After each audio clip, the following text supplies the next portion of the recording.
Antonio Barichevich est un très gros bébé. Le voici à 12 ans en Yougoslavie, où il est né. Il peut déraciner des arbres avec son cou, sans les mains. On ne sait rien d'autre sur son enfance.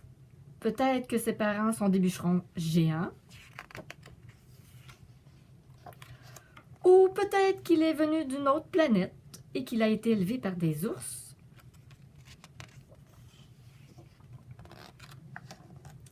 À 20 ans, Antonio arrive au Canada par bateau. Il est immense et très très fort. Il mesure 1,93 m, 6 pieds 4. Les vêtements d'Antonio, les voici. Sa chemise, tu pourrais découper un parachute dedans. Ses chaussures, un chat adulte pourrait s'y coucher. Oui, mais ouf, quelle odeur! Et son pantalon, assez grand pour 2 mini Antonio. Le voici à table. Il peut avaler 25 poulets entiers en un seul repas, avec un verre de lait et une douzaine de beignes s'il lui reste un petit creux.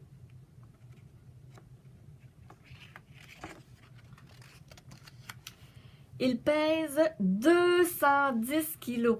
C'est lourd comme un cheval. Ben quoi? C'est pas si lourd.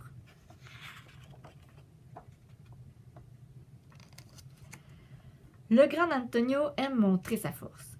Ici, il tire un train de 443 tonnes sur une distance de 20 mètres. C'est le record du monde! Et ici, il tire 4 autobus remplis de passagers.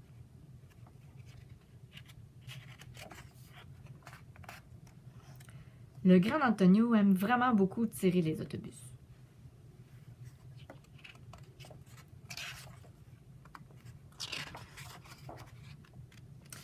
Il tire des autobus avec ses cheveux, qu'il porte en 2 tresses épaisses comme des bras qui traînent par terre. 2 tresses sont ici. J'ai les tresses les plus longues du monde, qu'il dit.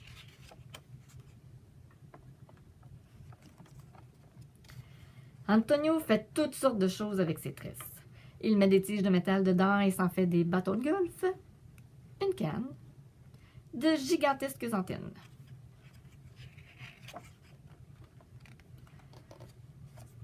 Peut-être qu'avec ces antennes, il communique avec les extraterrestres qui lui ont donné sa force. Bip, bip. Bip, bip, bip, bip, bip, bip. Le voici en train de soulever d'un seul bras une douzaine d'hommes suspendus à un poteau téléphonique.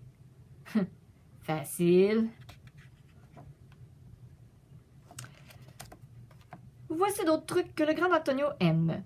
S'habiller en tuxedo, je suis l'homme le plus fort et le plus élégant du monde. Chanter des airs d'opéra italien. Bellissimo, un angelo. Et par-dessus tout, faire de la lutte. Il fait le tour du monde et se bat contre des champions japonais. Contre 10 lutteurs en même temps.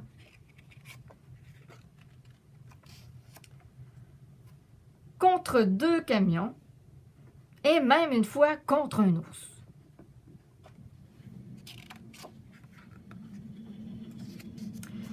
Ce soir, en primeur, Antonio contre l'ours. Dong! Alors, c'est le grand Antonio qui gagne. Chez lui, Antonio dort par terre. Il n'aime pas les lits. Peut-être a-t-il peur de les briser.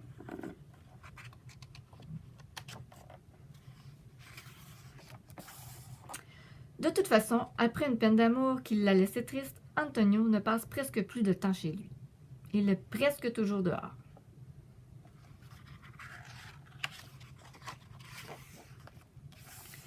Il a son bureau dans un restaurant de beignes. C'est le seul endroit où on peut le joindre. Monsieur Antonio, c'est pour vous au téléphone.